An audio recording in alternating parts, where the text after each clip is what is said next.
Olá, internauta! Seja bem-vindo a mais um Esquina da Cultura comigo, Marta Correia, pela sua Flix TV, www.flixtv.com.br, a web mais vista do mundo e do Brasil, com certeza. Estaciona aqui nesta esquina, onde tudo acontece. Mande sua mensagem que estamos aqui a postos para conversar com você, ao vivo e a cores para todo o globo. Pois é, boa noite para quem está aí pelo mundo, boa noite e bom dia para você que está lá no Japão. Manda e-mail para a gente também, os brasileiros que estão aí no Japão. Quero mandar um abraço para o pessoal de Tarragona, na Espanha, Solange e o pessoal todo que acompanha a Esquina da Cultura, para o Fernando de Portugal, beijão para vocês.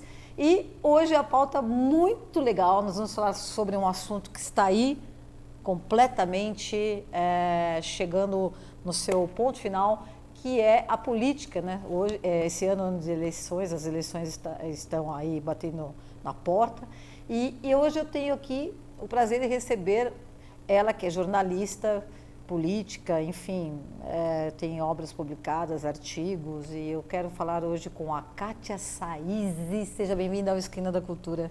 Boa noite, Marta. É um prazer estar aqui com você e com os nossos internautas. Olha só, o prazer é nosso. Internauta, mande sua mensagem que a Kátia está aqui para responder, tá bom? E antes de mais nada, eu queria que você contasse um pouquinho para o nosso internauta da sua carreira como jornalista, né? Você é formada pela PUC, é isso? Isso, eu entrei muito jovem ainda, né? Você é jovem ainda, é uma garota, mas vamos lá. Entrei muito jovem, me formei, ainda na faculdade já comecei a trabalhar, já sempre trabalhei na área de assessoria de imprensa, de empresas, de órgãos públicos, de universidade, de candidatos em campanha, de políticos no exercício no seu exercício do mandato. E também, daí, quando passou já mais de 20 anos de atividade intensa, né, resolvi voltar a estudar. Né? Eu acho que é uma necessidade da gente refletir sobre a própria prática profissional. Né? Então, eu voltei, aí fui para Casper Líbero, fiz a especialização em comunicação e não quis parar mais. Aí já emendei direto com mestrado em comunicação para estudar algo que estava muito próximo da minha realidade, que era a relação entre mídia e política. Né? Então, em 2002, eu acompanhei muito de perto a campanha presidencial brasileira de 2002, analisando tanto a propaganda de todos os candidatos que disputaram o pleito, como também a cobertura jornalística dos principais jornais brasileiros, a Folha e o Estado, sobre a campanha eleitoral. E óbvio que também terminado o mestrado, as eleições continuam, eu fui fazer no doutorado, mas daí já não na comunicação, fui procurar aprofundar mais o conhecimento, algo que faltava, que sentia falta para nós comunicadores, às vezes uma formação maior mesmo em política. Então eu voltei para a PUC, para o curso de Ciências Sociais, na área de concentração em política, e fiz o doutorado, e minha tese é sobre a campanha presidencial brasileira de 2010, mas não só brasileira, eu quis comparar como que é o fenômeno dessa relação entre mídia e política em outros países da América Latina. Você fez essa comparação aí com Chile e a Venezuela, né? Isso. Antes de fazer especificamente Chile e Venezuela, eu busquei traçar um panorama comparativo sobre como que é a legislação sobre campanhas eleitorais. Como é que se faz campanha em outros países? O que é permitido, o que não é? Então, é muito diferente na América Latina a campanha nos países da América Latina do que a nossa aqui no Brasil? Olha, existe uma diferença. Bom, em primeiro lugar, tem uma grande similaridade. Né? Nós somos todos presidencialistas. São 20 países que compõem a América Latina e uma característica, exceto a Haiti, que é semi-parlamentarista, todos os demais países são presidencialistas, o que já dá uma característica muito parecida na forma de comunicação. Okay. Né? O foco é o cargo máximo do executivo é o presidente da República. Então isso já determina um pouco como é a forma de comunicação. Né? Mas então, depois desse panorama sobre comparando mandato, um panorama, como eu digo assim, um voo panorâmico para entender como é a política e os sistemas eleitorais, financiamento de campanha, período de campanha, o que pode, o que não pode. Aí eu mergulhei em cada um. Uma diferença fundamental é que o horário gratuito de propaganda eleitoral só existe no Brasil e no Chile. Né? Mesmo? Não sabia disso. Nos Olha demais só, países, o que prevalece é o horário, a televisão e rádio, sabe, qualquer candidato pode comprar. Então, aqui é um diferencial que eu acho muito positivo em termos de isonomia, né, de igualdade de condições. Qualquer candidato vai aparecer no rádio ou na televisão, independentemente se ele é rico ou pobre. Né? O que então nos dá uma garantia de igualdade de condições. A mensagem dos diferentes candidatos vai chegar para o eleitor, independentemente de se ele tem dinheiro. Então, isso é um diferencial que a gente claro vai ter que só no Brasil. Tempo, aí vai entrar o fator tempo, só que tem candidato que tem um tempo maior, né? Mas isso não se deve ao poder aquisitivo dele, deve-se à base ao quanto a força do seu partido tem na Câmara dos Deputados. Então, em termos de... Mas vai aparecer, mesmo que apareça lá um tempinho, um minuto, vai aparecer. Vai aparecer.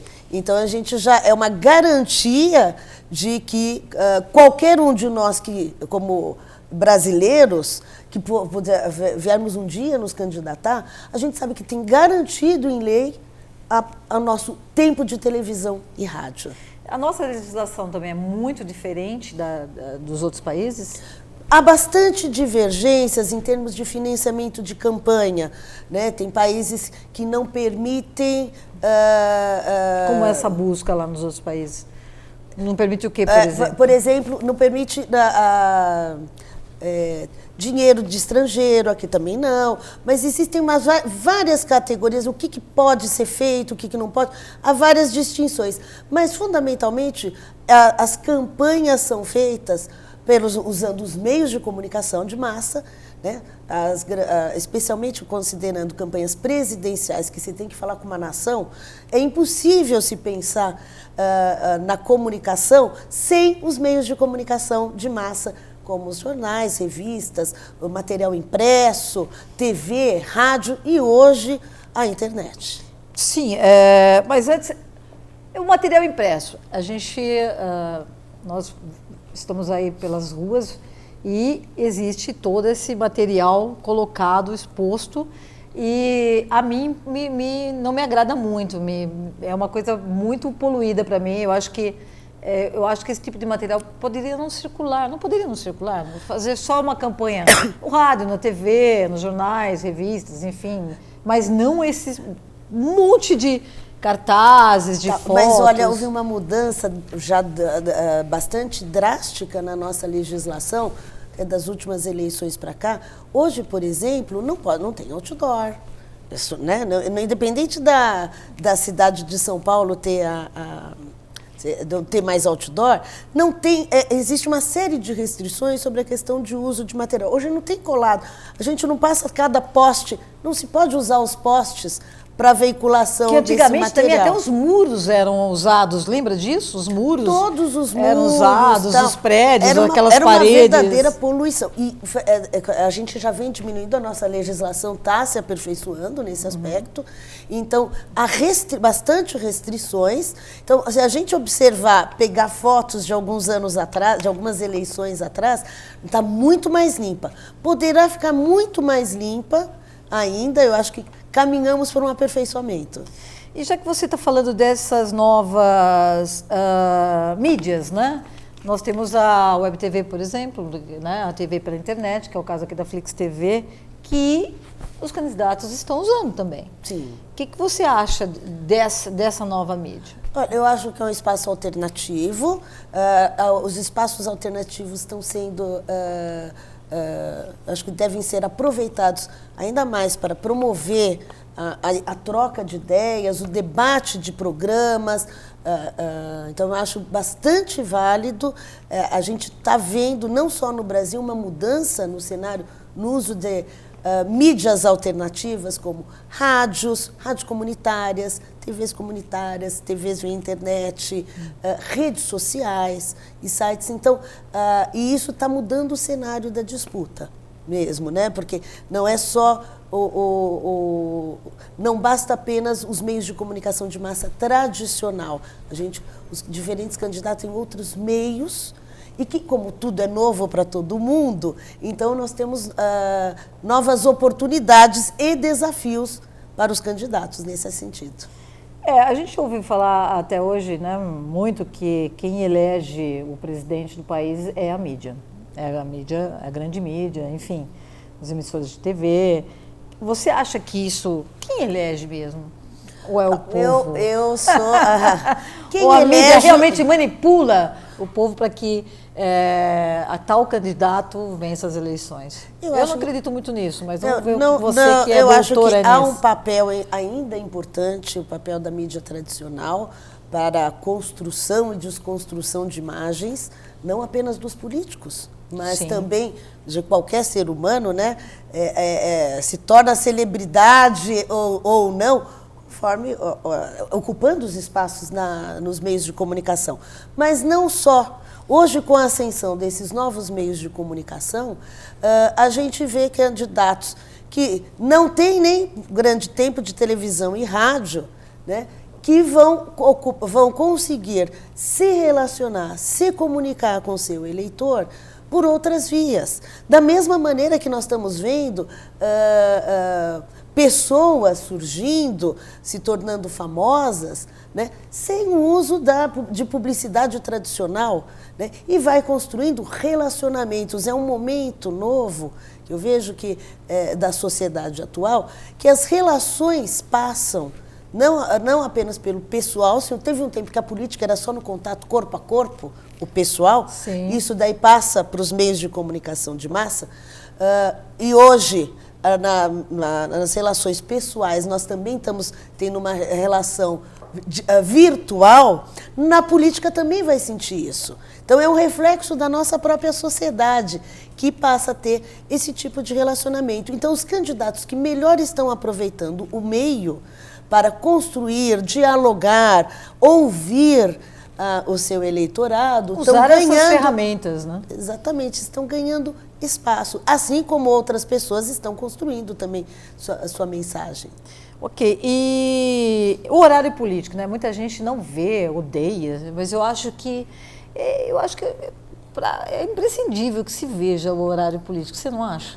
Eu acho que, como eleitora, eu acho que apenas conhecendo os programas dos candidatos, nós podemos, inclusive, questionar, atentar se aquela mensagem dele é uma farsa ou não, né? A gente precisa, o horário eleitoral ele tem várias funções. Uma é da gente se informar sobre propostas mesmo, né?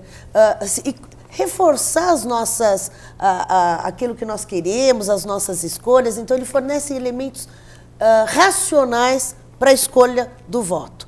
Por outro lado, tem também, eu acho que um papel muito importante do horário eleitoral é não apenas como eleitor a gente ter informação, mas quando começa o horário eleitoral, a gente pode até mudar de canal, desligar, que chato, tal, mas é quando toda a sociedade vai se mobilizando, vai prestando atenção. Estamos em campanha. Ou seja, mesmo que não assista ao programa, vai conversar com um amigo, com os colegas, com a família, para discutir, para pensar na política, né? Então, é interessante que antes de começar o horário eleitoral, gratuito de TV e rádio, não é pauta das conversas entre amigos. A política vem ser assunto de troca de informação. A partir do momento do horário. Então, essa primeira função do horário, de nos mobilizar para a política, eu acho que é um papel fundamental em termos sociais.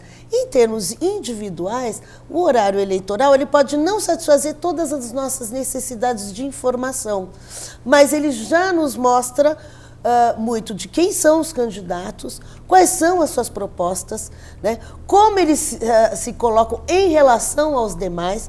Então, é sempre um reforço, é sempre mais um elemento, né, para a nossa informação. Assim como a propaganda de produtos nos é importante para conhecer as novidades, para sabermos as características dos produtos que nos interessam consumir. Nós não vamos beber Coca-Cola porque a propaganda diz beba Coca-Cola. Nós também, nenhum eleitor vai votar num candidato apenas porque disse vote em mim. Né? São outros elementos que nos movem. Mas se a gente nem souber que tem Coca-Cola, nós poderemos estar perdendo a oportunidade de consumir um produto que venha nos agradar. Né? Então, acho que a propaganda tem essa função informativa e também de identificação para permitir uma análise comparativa e nos ajudar na escolha.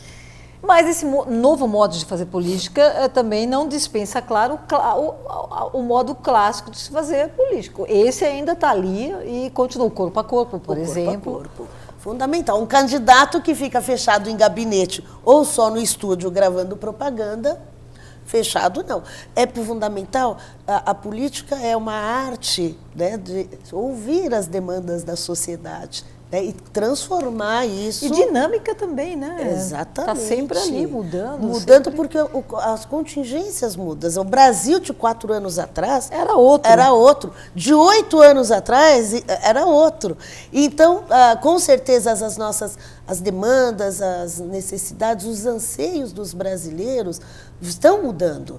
Né? Então, é isso que é interessante da gente acompanhar esse movimento, seja conversando com os amigos, seja assistindo televisão, lendo os jornais, procurando diferentes fontes, porque é um período também da boataria, né? Ah, sim, claro. Da boataria, do diz que diz. Então, a gente, podemos fazer escolhas mais racionais, o ideal é quanto mais fontes de informações buscarmos, mais diversificado vão ser as nossas opções, menos vulneráveis ficaremos frente às tentativas de manipulação, que certamente qualquer discurso é manipulador, até da mãe, quando fala para o filhinho, filhinho, se você não comer eu vou ficar tão triste. Então é uma manipulação, né? Claro. Ai, você é tão lindinho, come tudo. Então, é manipulatório. Todo discurso tem esse caráter manipulatório. Claro. Então, quanto mais diversificado formos as nossas fontes de informação, mais estaremos preparados para perceber esses recursos, essas estratégias discursivas, para nos atermos, de fato, a informações que interessam. Maravilha. Eu queria que você falasse um pouquinho agora, Kátia, da sua obra Campanhas Presidenciais, Mídia e Eleições na América Latina. Eu queria que a produção mostrasse a foto do livro. Esse livro você lançou quando, esse livro? Olha, esse livro ficou pronto agora em junho, final de junho, e o lançamento mesmo foi em agosto, no final de agosto, na Assembleia Legislativa de São Paulo, quando fiz uma apresentação, e tenho agora levado em diferentes universidades para aproveitar, bater papo, mas ele acaba de sair, ele se refere inspirado na minha tese de doutorado, em que trabalho essa análise dos 3 países da América Latina, né, acompanhando a propaganda e a cobertura jornalística. E eu acho que, diferentemente da tese, ele está com uma linguagem mais simplificada para ser fácil acesso, né? E eu acho que o que interessa, o que pode interessar para o público em geral, nesse momento que estamos de eleição, é que ele desvenda algumas características assim, dos recursos. Eu trabalho quais são os tipos de manipulação do discurso, da propaganda, do discurso jornalístico, os tipos de mitos políticos que esses discursos ajudam a construir. Então, para o eleitor, é um manual, podemos dizer assim, quase um manual de desvendar essas estratégias, aprender a ler a mídia. Então, essa é uma das intenções, é contribuir para que o leitor tenha alguns instrumentos para decifrar as mensagens que estão por trás. As mensagens subliminares, podemos dizer assim? As subliminares e as explícitas mesmo, né? Não só as subliminares, porque muitas vezes a gente se impressiona com algo, como é dito determinadas coisas, e o discurso não cola com a realidade, né? Então a gente fica mais vulnerável, impressionável com determinadas estratégias de construção de imagem mesmo, né, que são usadas, e perdemos a parte do conteúdo mesmo, de avaliar mais profundamente. Então Maravilha. E aqui fala de muita gente, né? Ah, sim. Emael Marina. Eu acompanhei diariamente programas, então aqui tem até quase um registro histórico. Dilma. Né, da campanha Dia a Dia, de 2010, que é até interessante a gente... Está documentado como foi a propaganda eleitoral de cada um dos candidatos, e a gente vai ver... o que muda, o que não muda. Agora a gente lê de 2010 e vê como que está. Porque vários candidatos são os mesmos, né? Dilma. Marina, Emael, Levi Fidelis, o Zé Maria. Ivan Pinheiro, Emael, Levi Fidelis, Marina. Enfim, mais da metade dos candidatos estavam no pleito de 2010 e estão agora no pleito, né, de 2014. 2014. Portanto, então, a análise dessa propaganda, eu acho que pode ajudar a lançar novas luzes para uma análise do que está acontecendo na atualidade. Ok. Eu não queria perguntar, mas vou perguntar. Vou tocar num assunto que é o assunto que a gente ouve aí no senso comum, né, no dia a dia, que é sobre a situação da Marina agora, após a morte de Eduardo Campos, né? E a gente ouve muitas pessoas falando o seguinte: eu acho que a Marina ganhou porque as pessoas estão comovidas com o que aconteceu e isso vai fazer com que as pessoas votem nela também. É um discurso que a gente está ouvindo. Não sei se você já ouviu esse discurso. Sim. E o que você acha disso? Olha, de fato, hoje é dia... 17. Gente, tem pouco mais. Tá aí. Um mês que o Eduardo Campos morreu. Ou seja, a Marina não faz um mês que ela é candidata. Né? Um mês atrás, a Marina não era candidata. Então, sem dúvida que é muito cedo para qualquer análise definitiva que atribua que essa subida da Marina nas pesquisas seja em função da comoção, eu acho que é empobrecedora. Mas não podemos, ao mesmo tempo, perder a dimensão de que houve uma comoção nacional. Né? Há um mês atrás, no episódio da trágica morte do Eduardo Campos, e que teve toda uma cobertura midiática muito intensa, que era impossível não se comover. Se algum de nós não se comoveu com o ocorrido, é porque é muito ruim, tem muita maldade no coração. Muita maldade tudo era feito para comover. Então, não dá para desprezar que possa haver um efeito comoção. Agora, o quanto isso tem de peso? Porque não podemos desprezar também que em 2010, Marina terminou o primeiro turno em terceiro lugar, com 1/5 dos votos válidos brasileiros, e um tempo mínimo de televisão e rádio também.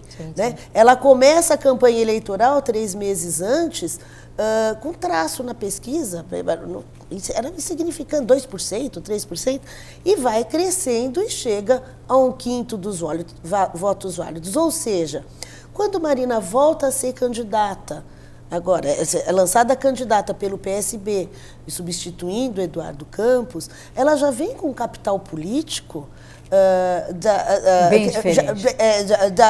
Da eleição passada. Claro. Né? Então, ela tem o seu capital político próprio, ela tem sua voz própria, mas não podemos desconsiderar que tem esse fator também, portanto, agora nós, há 17, 18 dias do pleito, é isso que vai... Por isso, nesse momento, eu creio que mais intensamente as pessoas vão buscar informações, porque houve uma reviravolta no cenário, né? Então, hoje, o eleitor ele quer ver se a mensagem da Marina de ser uma nova política, uma nova forma de fazer política, de fato, né, é real. Por isso que a gente está vendo já algumas oscilações, né? Então teve o boom e agora eu acho que essa busca de informações via imprensa, via propaganda, via conversa com as pessoas, para as pessoas consolidarem as suas próprias decisões em relação à credibilidade ou não dessas mensagens. Até que o internauta já participando, dizendo o seguinte, aqui não diz o nome, é de São Paulo, dizendo assim, a candidata Dilma, com muitos escândalos de corrupção, sendo expostos no seu governo de apenas 4 anos, e a vossa pessoa sempre com a velha história de dizer que não sabe de nada, e que não quer comentar nada, e vamos ver o que mais aqui que ele escreve aqui, ou ela, né? A candidata deveria assumir a responsabilidade de suas más escolhas e ela também não é transparente. Deixa eu ver o que mais.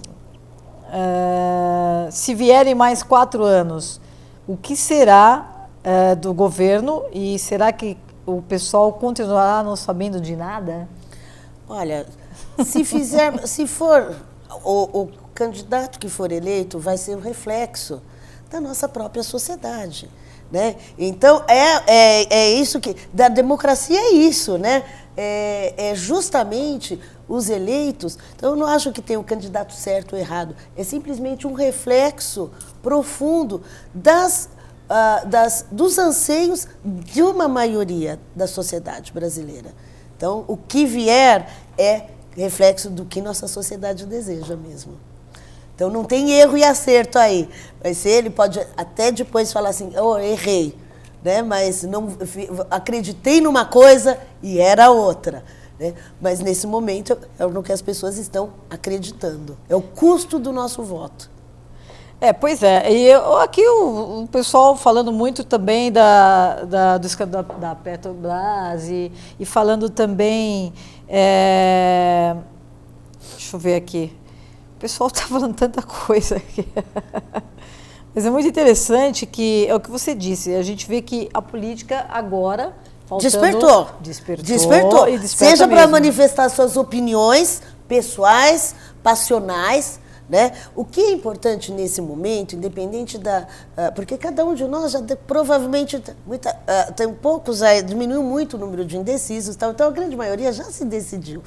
Ou está em tendências ou falar assim, olha, está em vias de, né? Então, é o momento de, em vez de ver para ficar, tentarmos não olhar como time de futebol.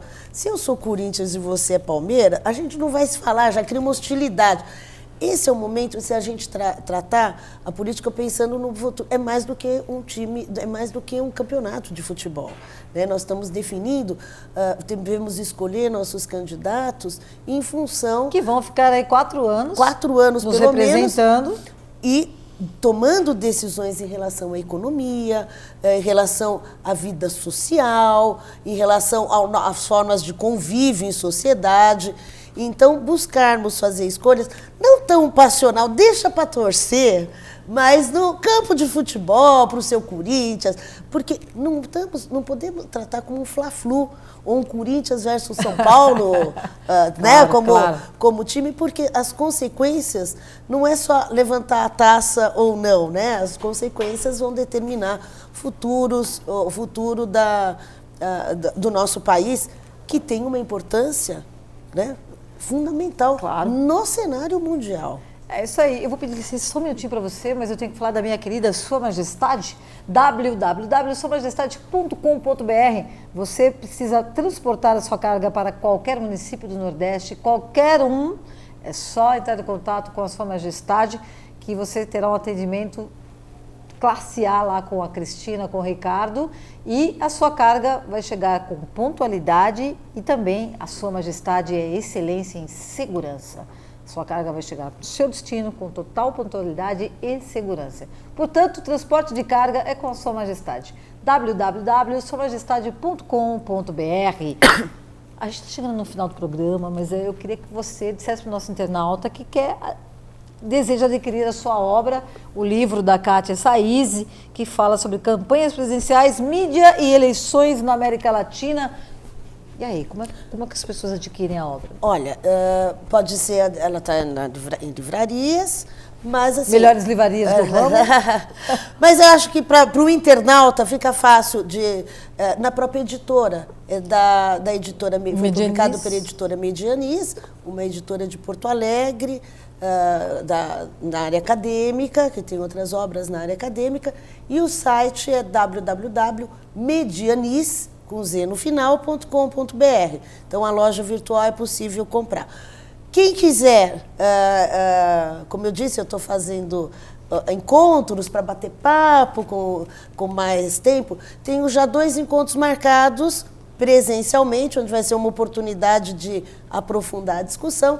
Compreender mais o que é a política, né, e a seriedade de se votar. E a gente conversar pessoalmente, então fica o convite aqui para o pessoal de São Paulo. Eu vou estar no pessoal do Rio de Janeiro, eu vou estar na Livraria da Travessa, do Botafogo, na próxima quarta-feira, dia 24 de agosto, às 18 horas, para um bate-papo. Olha aí, cariocas que assistem Esquina da Cultura, meu irmão, você não pode perder essa. Então, estaremos no Rio, na próxima quarta-feira, 24 de setembro, 18 horas. E na terça-feira seguinte, no dia 30, vou estar no CEDEM, o Centro de Memória da Unesp, na Praça da Sé, às 18h30, para um debate com outros pesquisadores na área de comunicação e política, para um debate onde também vamos apresentar o livro. Maravilha! E será um prazer dialogar.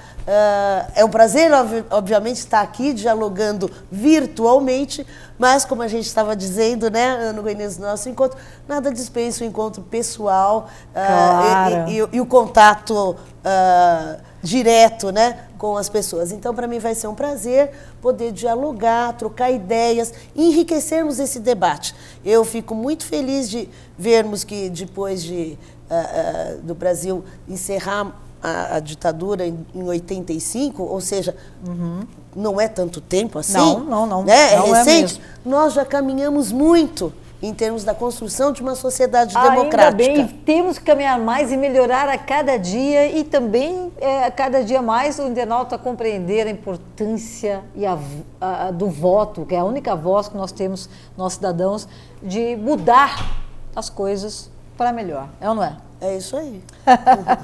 E repete para mim onde vai ser o encontro aqui de São Paulo? Aqui em São Paulo vai ser no CEDEM Unesp, na Praça da Sé 108,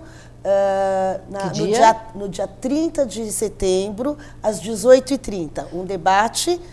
É só chegar lá, o nosso internauta entra e vai lá conversar. Precisa ter inscrição antes, então... Essa inscrição é feita de que maneira? Basta online, também pela internet. Okay. Então, tem no Facebook, tem a página, eu criei a página do livro no Facebook.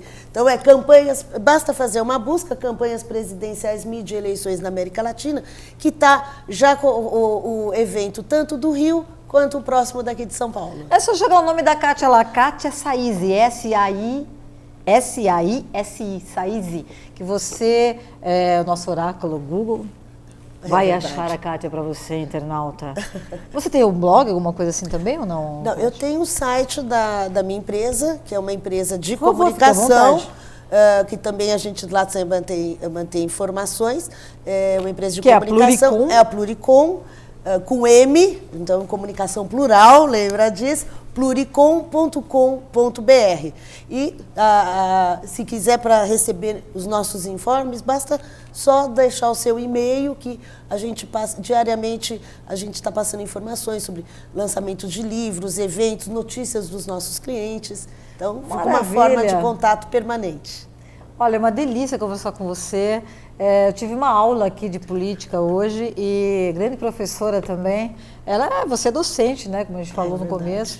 E tá aí, internauta, você que também se interessa por política, eu acho que nós temos que nos interessar cada vez mais, né, porque o brasileiro não tem essa preocupação, esse interesse na política, né. Então, eu acho que a Kátia hoje nos deu uma aula aqui, e adquiram o livro, e se você quiser saber mais, é só procurar por aí nas redes Tô sociais. online, vai ser um prazer Online. manter contato com os leitores e trocar ideias, porque eu acho que é da pluralidade de ideias, de visões, que vamos enriquecer o debate e encontrar novas alternativas, melhores soluções para o nosso Brasil. Ok. Infelizmente, eu ficaria aqui conversando com você horas e horas e horas, mas o Esquina da Cultura chegou ao fim. Internauta, eu quero agradecer a sua participação, me despedir e desejar a todos uma excelente semana. Quarta-feira que vem estou de volta com mais um Esquina da Cultura para você. E mais uma vez, Kátia Saíse, muito obrigada pela sua presença. Eu que agradeço a oportunidade de partilhar esse delicioso encontro. Maravilha! E vamos embora, gente. Até quarta que vem. Tchau. Beijo. Fui.